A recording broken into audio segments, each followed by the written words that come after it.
Okay, so what I have here is an OBZ with the servo removed, as you can see here, mounted on the normal mounts, normal position, normal orientation. I have the independent steering here, and what you're looking at is the arm from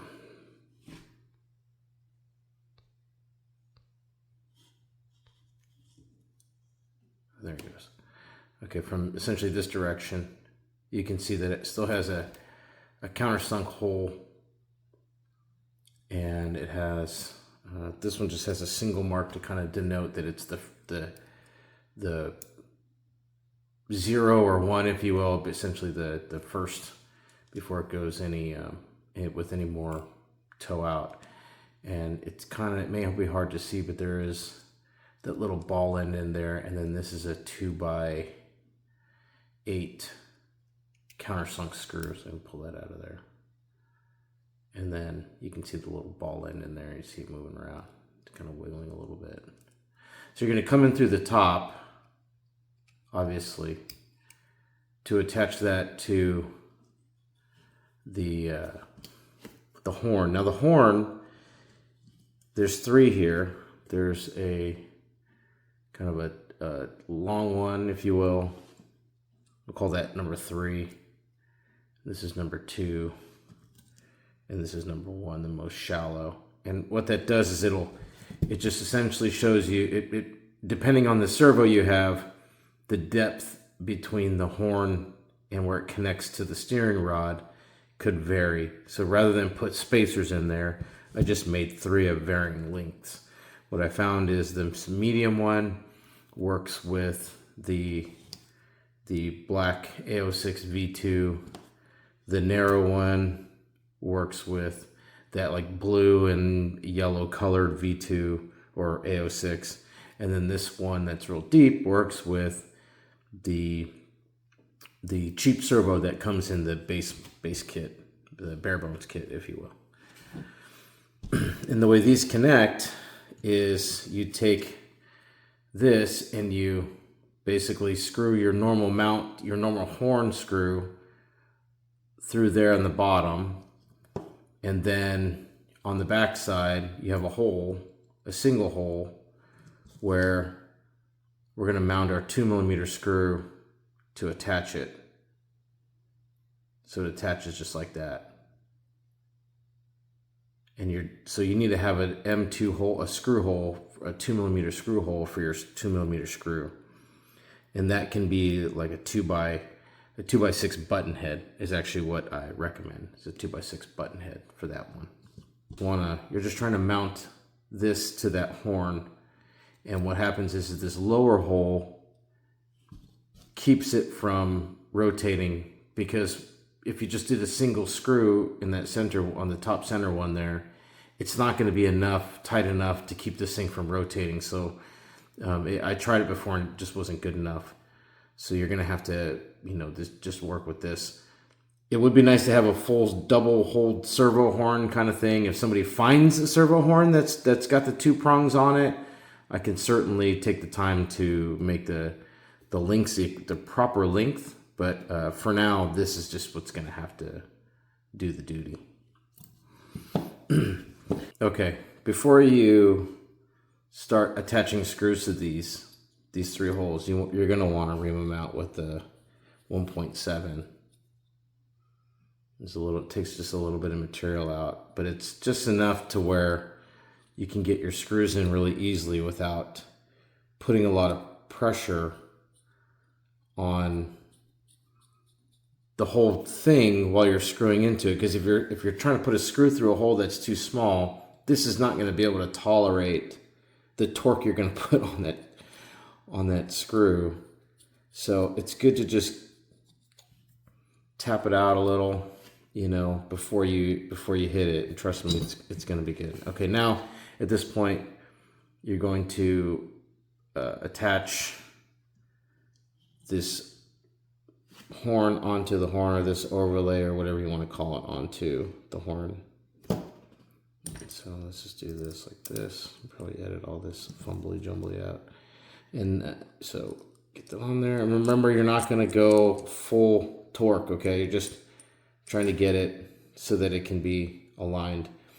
You're going to hold it like this so that when you thread the screw in, this thing doesn't move and rip up that thin piece of plastic. All that's doing is just preventing this thing from pivoting. That's all. Before, I didn't have that piece on there and it would pivot, and then occasionally I'd have to go back and just straighten it out. So that's the whole purpose of that. You want to cut it off, it's up to you.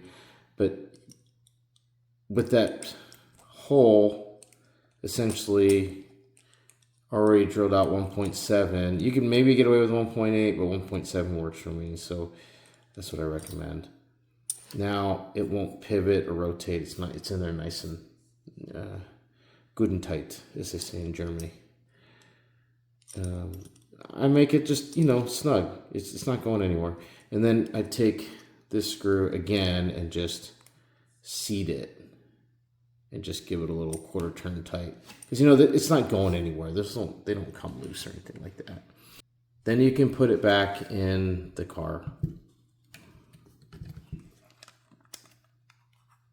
And you can see the reason it has that beveled edge is so that it could clear the bracket there.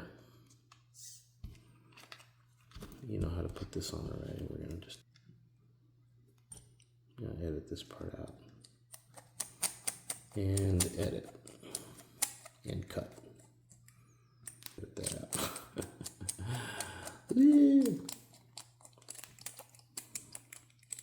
Okay. Now with the servo back in, there's two ways you could do this. And the kits, when we start selling them, will come with the screws already in there. You can see they're nice and like, there's a nice little movement on it. But once you get it in place, you don't want it to play too much. This movement is good. This movement is good. In and out is not good. It should be tight. The benefit of the split ball, one, is being able to get it in this arm with that accuracy. Two is that, and using the countersunk screw, when you put this in there, as you tighten down on that screw, it's going to spread that ball out. And what it does is it takes up any tolerance or looseness space inside that socket, so that when you turn, it's going to move immediately rather than there be a little bit of play. Okay, this is normal. You want that because even when the suspension's in the up position or traveling, you want that to be able to pivot, right, as the suspension's traveling. So at this point, again, you're going to take your 1.7, you're going to remount that hole in your knuckle, okay, because you don't want to have to fight with anything.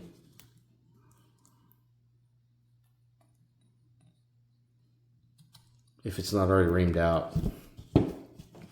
The long arm, sorry, you want that countersunk hole facing towards you. Okay, so you take that screw and just put the little focus there, and you're going to thread that into. And notice how naturally this thing wants to rotate, so just hold the wheel, okay, while you're screwing it in. And then don't overdo it, you know.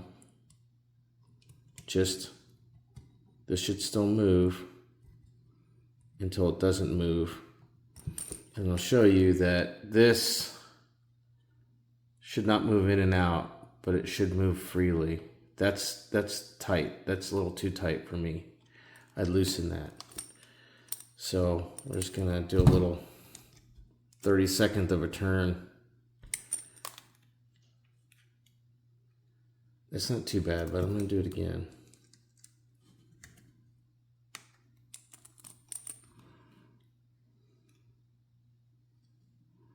I'm okay with that. That'll move. The servo is gonna move that. That's nice and easy. That's nothing. Okay. And then do the same for the other side, right? Same thing. You're gonna, again,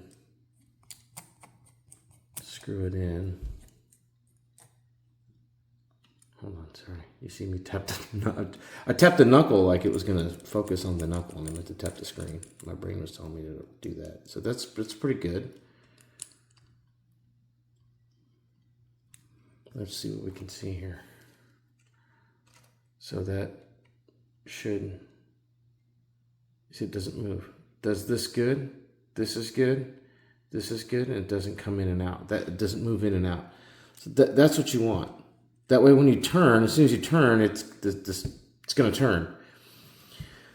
So then we take our countersunk M6 screws that originally came with this, the attached the previous steering rod to the knuckle. Okay, so we use a M2x8 for, I guess I should say in the beginning, there's an M2x8 countersunk screw that attaches to the knuckle. So we're going to take our M2x6, sorry, and we're going to put that in that hole and attach it to the horn. Now again, because we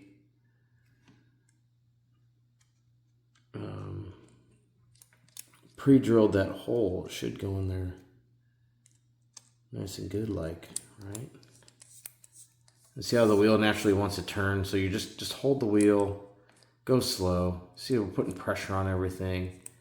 You don't want to be too crazy, you know. Go until it stops, because the holes are kind of deep in the arm. Now, this shouldn't move at all, but it shouldn't be so tight that it's not moving at all. So you can put a washer behind that if you wanted to. Denmark does, but I mean, that's up to you. We're not supplying washers with it. See how there's a tiny bit of play in there? That's okay. I mean, that's mine. I can deal with that. And you're gonna naturally have some play anyway, some jiggle, so it is what it is. And then you do that on the other side.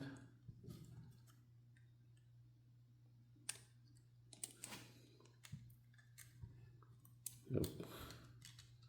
It's difficult to do. Not just through the camera, but not using the camera.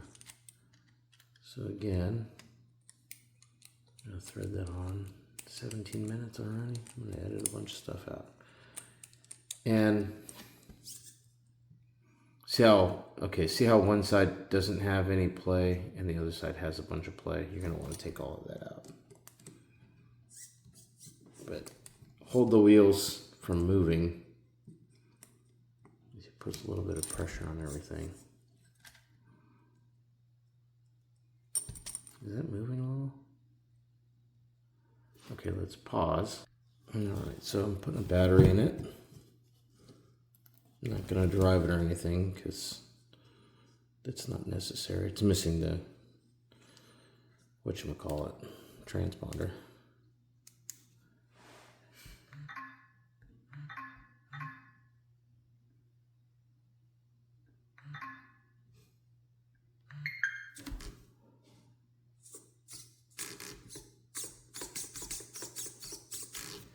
Yeah. And I added a little bit of, height to it. You can see there's some toe out. If you look even at like the normal steering, now granted this isn't quite centered, but there's some toe out.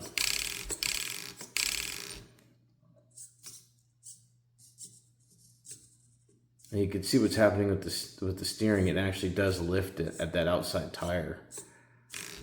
That is happening on one side and not the other. That could be something's too tight that we could loosen up. It could also be because one arm's shorter than the other.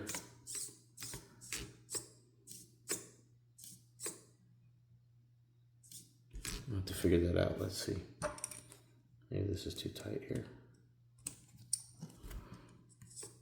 Yeah.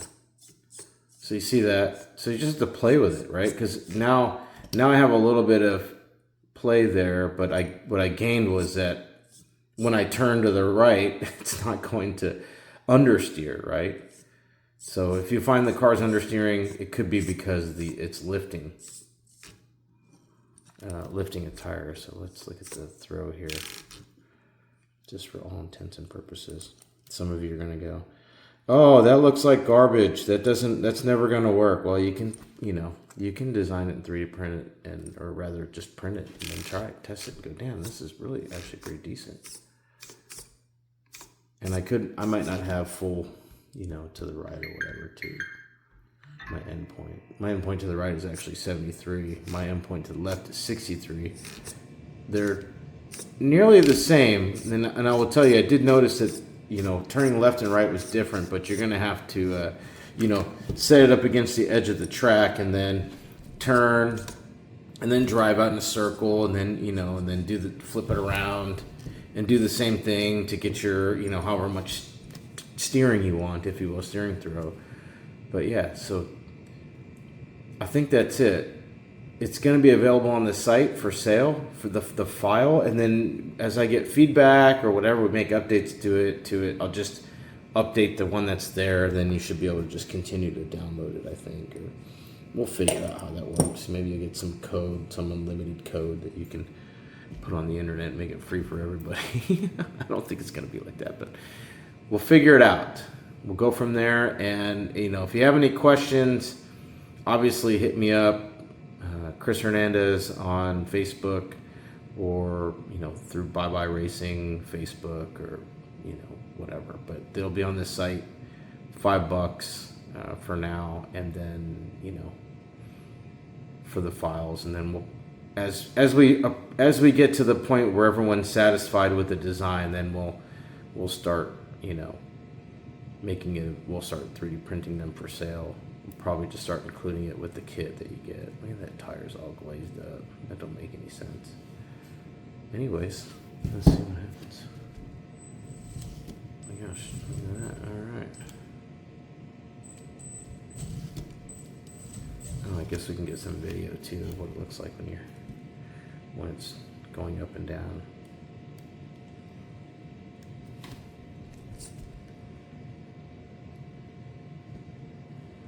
See if I can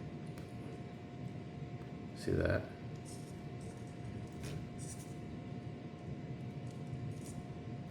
It does put pressure on it if it's too tight.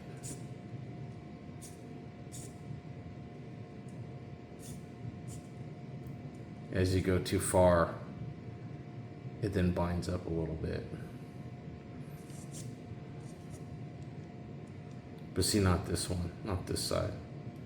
It's because I think also because this isn't centered. All right, cool. We'll go from there.